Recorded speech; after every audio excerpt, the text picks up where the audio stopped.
જય માતાજી। સાલે રહેલા 16 શ્રાદ્ધની આપણે માહિતી મેળવીએ તો આ શ્રાદ્ધ પક્ષમાં 19 સપ્ટેમ્બર ને શુક્રવાર આ તિથિ સદીઓથી આવેલી નથી, સદીઓ પહેલાં હશે તો આ શ્રાદ્ધનો દિવસ કે શ્રાદ્ધ કરવા માટેની તિથિ ઉત્તમ ગણવામાં આવે છે કે આ શ્રાદ્ધ કરવા માટેનો પક્ષ બહુ જ વર્ષો પછી આવ્યો છે।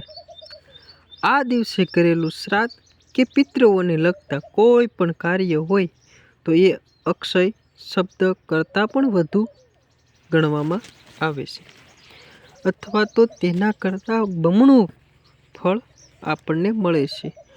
આને શબ્દમાં પણ વર્ણવી શકીએ તેમ નથી, શક્ય જ નથી કે આ શાસ્ત્રમાં લખ્યું છે કે મઘા નક્ષત્ર યુક્ત 13 તિથિ હોય તે દિવસે કરેલું શ્રાદ્ધ અવશ્ય પિતૃઓ સ્વીકારે છે, તેવું કોઈ દિવસ ન સ્વીકારે તેવું શક્ય જ નથી। તો તેવું આ 19 સપ્ટેમ્બરના રોજ 13મી તિથિનું શ્રાદ્ધ કરવું ખૂબ જ આવશ્યક છે। આ શ્રાદ્ધ આપણે આપણી યથાશક્તિ પ્રમાણે શ્રાદ્ધ કરી શકીએ છીએ। તો ચાલો આપણે તેના વિશે વિસ્તૃત માહિતી મેળવીએ કે આ શ્રાદ્ધ ક્યારે કરવું।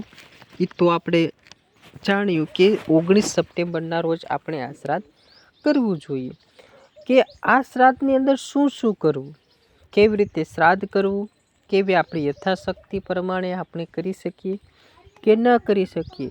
અને મેઇન પ્રશ્ન તો આપણને એ ઉદ્ભવ થાય કે આપણે શ્રાદ્ધની તિથિ આપણા પિતૃઓની નથી તો આપણે શ્રાદ્ધ કરવું કે ન કરવું।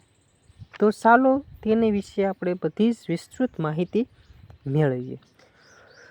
જો કોઈ પણ વ્યક્તિ આ શ્રાદ્ધ ન કરી શકે તેમ હોય તો આપણે પીપળાના ઝાડ પાસે જઈ એક દીવો કરવો અથવા તો તુલસીના કેરા પાસે જઈ અને એક દીવો કરવો અને પીપળાના ઝાડ પાસે બેસીને વિષ્ણુ ભગવાનનું નામનું જાપ કરવો અથવા તો આપણે યથાશક્તિ હોય તો બ્રાહ્મણોને પણ ભોજન આપી શકીએ અથવા તો આપણે જો ભોજન આપી શકીએ તેમ ન હોય તો આપણે સીધું પણ આપી શકીએ છીએ દાનમાં, તેથી તે સ્વીકાર કરે છે।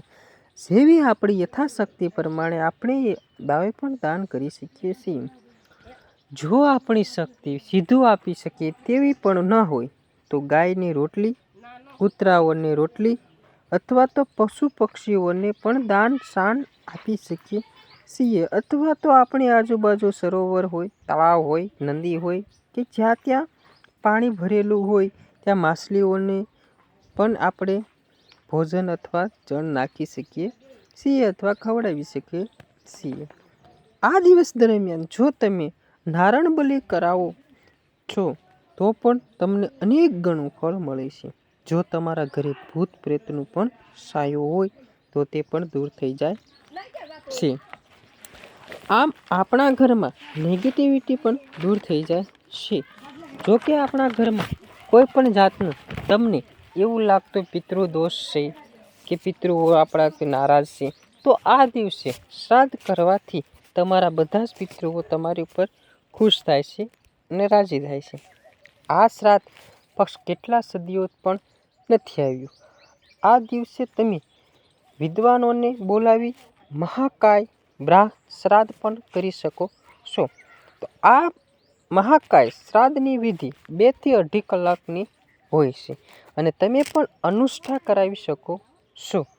અનુષ્ઠા આપણે આપણા નામથી અથવા તો આપણા પિતૃઓના નામથી અનુષ્ઠા કરી શકીએ છીએ। જો આપણા બ્રાહ્મણને આપણે અનુષ્ઠાનું કરાવી શકીએ કે 1000 વખત કરાવી શકીએ કે 100 વખત, જે પણ આપણી યથાશક્તિ પ્રમાણે આપણે એને અનુષ્ઠાનું કહી શકીએ છીએ। અને જો આ દિવસે અનુષ્ઠા બ્રાહ્મણોને પાસે કરાવવા જઈએ અથવા તો બ્રાહ્મણો આપણા ઘરે અનુષ્ઠા કરાવવા આવે તો આપણને 2 ફળ પ્રાપ્ત થાય। એક તો આપણા જે નામનું અનુષ્ઠા થઈ જઈ શકે છે અને ભોજનમાં બ્રાહ્મણોને પણ આપણે પ્રસાદી રૂપે દઈ શકીએ છીએ। તો આ 2 પુણ્યના કામ આપણે થાય છે। અનુષ્ઠાના થઈ જાય પછી બીજું કે ઘરે બ્રાહ્મણ જમી જાય છે તો આ થઈ જાય છે અથવા તો આ સિવાય પિતૃઓના મંત્ર, પિતૃઓનો દોષ, પિતૃઓના શત્રુ અને પિતૃઓને આપણે વિષ્ણુઓના પાઠ પણ કરી શકીએ છીએ.